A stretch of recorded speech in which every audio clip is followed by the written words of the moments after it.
Hi guys, it's Michelle from Scrap Secrets and welcome to day 21 of the Advent Hop over on YouTube. Yes, we're at day 21 and I'm super excited to be the designer for today. I'm going to show you the card front that we're going to be making. We're not going to actually make a card, but I have one already made. I'll show you guys that at the end. But this is the card front we're going to be doing. We're going to be making a wreath type design with layering stamps. Super easy to do, looks super complicated. I'm going to teach you some tips and tricks on how to create this. Just going to walk you through the supplies very quickly and then we'll talk about them a little bit in depth as we're going through. The stamp set we're going to use is from Sunny Studio Stamps. This is the Merry Sentiments and we're going to be using the layering stamp, the light bulb, and then the bottoms of the bulb. We're also going to be using a glass block. This one is old. This one's from AC Moore or Michaels from like their dollar bin. Super easy to use and I'll show you what we're going to do with that. This is a template that I've designed. This is called a Wreath Builder from Gina K. I'm sure there are other companies out there. This is super simple to make. We'll talk a little bit about this in a minute. Piece of cardstock that is 4 by 5 1/4. This is the size that I cut it down to. I'll tell you why when we talk about the Wreath Builder. This is the Misty or another stamping tool. This has really helped my stamping game. Easy, and you'll need this with the Wreath Builder. You're going to need several colors of ink, and the inks that I've chosen are My Favorite Things in Gumdrop Green and Green Eyed Monster for the green light bulbs. I've chosen My Favorite Things Wild Cherry and Hero Arts Midtone Red Royal for the red light bulbs. The Gina K Designs Amalgam Ink for the Sentiment. And then I've chosen 2 different colors of gray for the bottom piece to the light bulb. And this is MFT's Grout Gray and Hero Arts Soft Granite. The last thing that I am going to do is I have the Sentiment laying around here somewhere. And this is a Kindred Stamps stamp set. It's called Christmas Kid and it's May Your Days Be Merry and Bright. So we're going to use that sentiment right here. All right, so let's get started. That was a long kind of explanation to what we're going to be doing. First thing you're going to need to do is take your stamping tool and you're going to place the template in the top of it.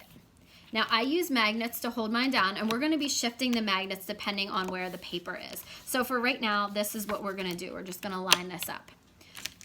So then you want to place your paper in the template. Now you always want to make sure, if your paper is larger than the opening here, you always want to make sure that the same corner goes in the top side of it. So here, this would be the left-hand side. So I'll show you as we're going through here, but you always want to make sure it lines up exactly because that's how the stamps are going to line up, and then you can actually do the stamps that are layering. However, this fits almost perfectly in here, so we're not really going to have to worry about that too much, and we're also going to be using the stamping block for a couple other things.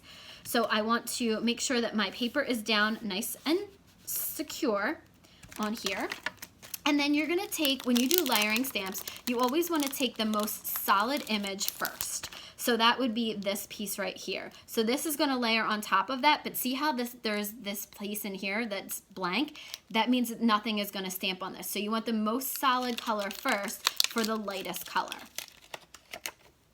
Unless you want the highlight to be the lighter color, but generally it's the darkest color that is the highlight. So you're going to place the image. If you want a larger wreath, you're going to place the image as close to the top as you can or as you want to. If you want a tighter wreath, you're going to start it more in the middle. Now, obviously, larger items, you're going to have to place more to the top so you have room to do them all around unless you want them to overlap each other. So now what I'm going to do is just put this on the door and it's going to catch it on this side. And I'm going to use my lighter of the 2 colors, which is MFT's Wild Cherry, and I'm going to ink this up. And most likely I'm going to have to stamp twice, which is what this positioner is great for. So if you see here, I don't know if you can see, there you go. I didn't get a great stamped impression.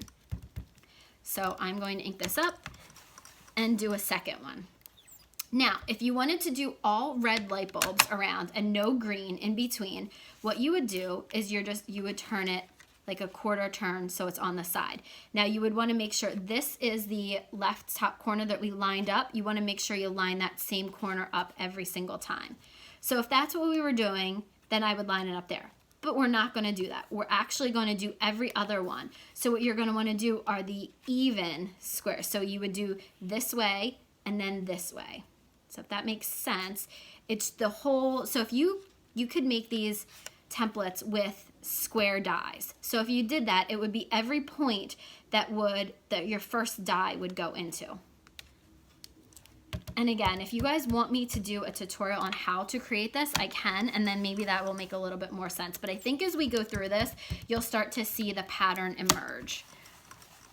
So, and if you can't figure it out, just look, don't close the MISTI lid all the way, and see where the stamp is going to land, and that'll help you decide if you need to make another turn or not. So then we're gonna skip this turn and we're gonna go to the bottom turn here. So now this magnet's in the way, so I'm just gonna adjust it a little bit, and this was the left-hand one, and I'm going to just put that there. So this is gonna get a little bit repetitive and boring, so we're gonna talk about the MISTI a little bit. This is called the most incredible stamping tool invented, which it pretty much is. It's fantastic. It has really upped my stamping game.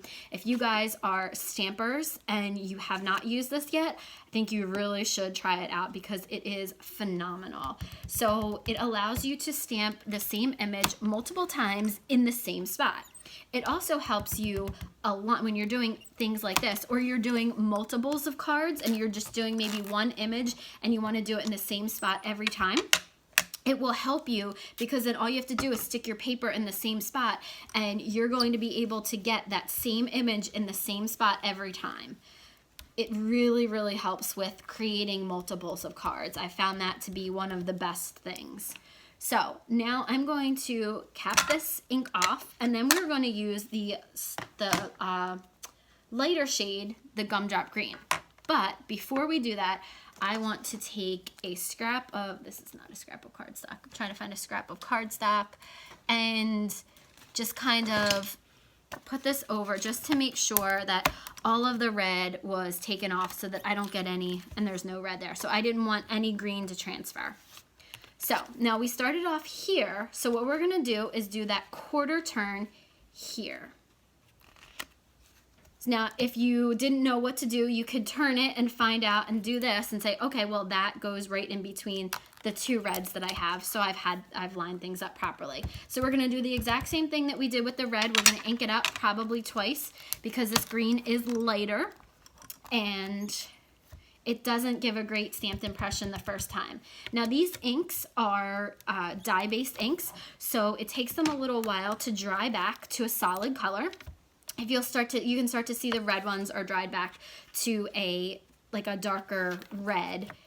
They probably looked a little splotchy earlier, and you probably thought, oh, this stamping tool is not really the greatest thing ever, but it really is because it allows you to stamp multiple times and get a really, really good impression and a really solid stamped image. This is especially good for sentiments if you're using like a big sentiment or a big background stamp, or if you're just, you know, if you have a black that is not like a jet black, but you want it to be, you can stamp it multiple times. So this is just, you know, I know where to put this. This is, you know, from multiple times of doing this stamp set. I created a ton of these cards last night. This is pretty much everything that, the cards that are going out for my Christmas cards. Almost everybody is going to be getting this card, it looks like. And yes, I know I am super late. This video is being made before, pretty much like a week before my date to have this video uploaded. But yes, I am. For those of you who are thinking you're super late on Christmas cards, yes, I am. This happens every year.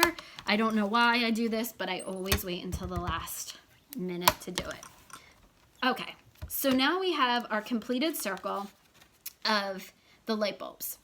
Now, what you could do was actually put this back into so clean this off, cap this, because now you're going to want to take your darker color. And if you lined up your stamps exactly perfectly every time, you'll be able to put this back here. Probably if you have the one that you didn't make yourself, that somebody else made, you would be able to line it up. You would be able to stamp it down perfectly every time. However, I realized last night when I was doing these that I'm not great at lining things up. Clearly, I've let it slip for in a couple different places. So we're going to be done with the MISTI for right now until we do our stamped sentiment. So what I'm going to do is I'm going to take the block, and I found this is just a time saver for me. It just went so much faster. And we're only going to stamp these once because I'm not using the MISTI. So what I did was, this is pretty easy to line up. So this image right here, the part that I've stamped up, this red piece right here, goes right next to the white piece. So before you do this, you probably want to practice a couple times. And even if it's not perfect, like that one was definitely not perfect, because I'm trying to kind of do it from further away, it doesn't matter. It still looks good. Don't worry about it. That one was a little bit better. So then this, like I said, this is going much quicker than the other one. So all I'm gonna do is wipe off this stamp. I'm gonna spray it with water. That's all I do. And these are microfiber cloths from Norwex. I forgot to tell you guys that's also in my supply list for this video. They're fantastic. And then this little water bottle, there's no red on that. This little water bottle is from Tim Holtz. It's a distress sprayer, and it is a lifesaver. I love this thing. Okay, now we're gonna use the green-eyed monster and do the same thing for the green ones. So this will be the last time we have to switch between colors, because everything for the bottom is going to be the same color grays. So this is probably a little bit too dark of a green, but this is the green that I had out. This is a green that I used last night. It doesn't really matter. Again, it just gives it like some highlights and lowlights, and it just gives it that realistic look. And I love layering stamps. So if you guys have been afraid to use layering stamps, don't be. They're so easy to do. I know it might not look like they're easy to line up, but most of them, as long as you get them fairly close to where they need to be, it's gonna look great. And again, it's a handmade card. You guys don't have to worry about it that much. So the next thing we're gonna do is we're gonna take the bottom piece that's more solid. So here's the piece here, and we're gonna use the grout gray.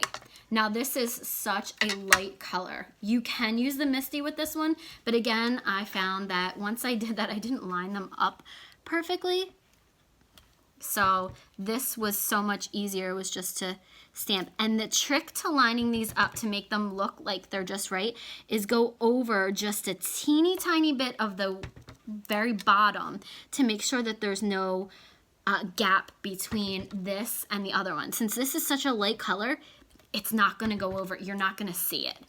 So, like I said, this is so easy. This is just quick and easy. Last night when I did it, I had a huge gap between the bottom of this and one of my my light bulbs. And if I can find the card, I'll show it to you guys. And it looks terrible because I actually stamped this and then I moved it up and stamped it a little bit, so it looks a little bit longer. It doesn't look terrible. I shouldn't say terrible. It just looks different than the other ones. So then you're gonna take the soft granite Hero Arts Shadow ink, and you're gonna ink this up. Now, this part fits nicely at the bottom, but again, it looks so good that even if you don't line it up perfectly, it still looks like, I know that I haven't lined up all of these perfectly, but it just gives a little bit of depth and dimension to this. It gives it just like a little bit more detail, and it looks so awesome. I don't know how it's showing up on camera, but in real life, it looks very realistic. Things you can do to add depth and dimension to the light bulbs, you can use sparkle pens, so like the Spectrum Noir glitter pens or the Wink of Stella glitter pens. You can use Nouveau drops on top of it. You can use glossy accents. Mine are so old, I've really just been using these more as glue lately, but you can do that and it kind of creates a 3D effect on it and it gives it a shine to it. So right now, that's it. That's our wreath. That was not hard at all, right guys? Not bad. I wouldn't lie to you guys, and I think it was fairly simple to do. And look, it hasn't even taken us 15 minutes, and I went through the first couple minutes explaining what to do. So now the last part that we want to do, besides try to get that smudge off of there, is do the sentiment. So Again, we're using the Kindred Stamps Christmas Kid sentiment, stamp set, and the sentiment in there. May your days be merry and bright. So I just want to line that up to the best of my ability. Again, these are handmade cards. They're never going to be perfect. They're not always going to be lined up absolutely perfectly. So I'm going to stamp this one several times. I do know that. I know that, let's see, where's the amalgam ink? Last place I checked. It doesn't always stamp great the first time, so this is why I love using the Misty for sentiments, because it will give a great impression, and it looks like you did it on the first try. No one will ever know. So you can see here, my stuff is not, it's not exactly, it's not very solid. And I know that this is a dye ink. This one here is not really a dye ink. This one's a little different, this amalgam ink. Jennifer McGuire was talking about it the other day, and I didn't realize all the properties that it had. I just thought that it was a nice black ink. But this one isn't really a dye or a pigment or a hybrid. It's a different kind of ink, and there's a couple of them out there now that are. But we can get into that in another video. But this one, it stamps very nicely, but I like stamping it more than once because I don't think I get a really good impression the first time when I stamp. So I try to stay away from touching it so that I don't smudge anything. And here is the front of the card. I think that it looks awesome. It took us under 20 minutes to do this. This is an easy one to mass produce if you're looking for last second cards. I think it's super easy to produce. All I did was I did the red ones first, then the green layers, the first red layer, then the green layer second, and then I went back and did the tops. I did all the red tops just like we did today, but then I just did them in succession and did all the reds, all the greens, then I went back and did all the tops, and then did all of the bottom pieces of the light bulbs. And this is the card that I created. This is a 5x7. So what I did was I took some pattern paper. This is a 12x12, cut it down. I think this is a 5x6.5 card. So I cut it down to, I think it was 4 3/4 by 5 or 6 6 maybe, something like that. And then just glued the top down. So that was it. It was a very, very simple card. I hope that this helps you guys find something new to do with your stamps. I think you can do a lot to stretch your stamps with this, especially to use layering stamps in this. So you've learned how to use the Wreath Builder tool, layering stamps. There was a lot of techniques in this one. So I hope that you guys like this. If you do, leave me a comment below, thumbs up. And if you're not already subscribed to my channel, please subscribe. I would love to have you. And we're going to be doing more cards. I know that the 25 days of Christmas cards kind of got stalled. I thought that I was going to be able to do more. I went away to the Bahamas. I went away to California, and I have a lot of other stuff going on that just, my mom's going in for surgery, and we've had some other family stuff going on, so that kind of got derailed, but I promise that I'm going to try to get as many of the 25 days in as possible. I know that you'll see other videos before you see this one, because this one will go up in a couple of days, but I just wanted to thank everybody and hope everybody has a great holiday season, whether you celebrate Christmas, Hanukkah, Kwanzaa, whatever you celebrate. I hope that you have a great time with friends and family and that you stay safe, and I will be back again real soon for another video. Thank you guys so much for watching. I really appreciate it. Bye!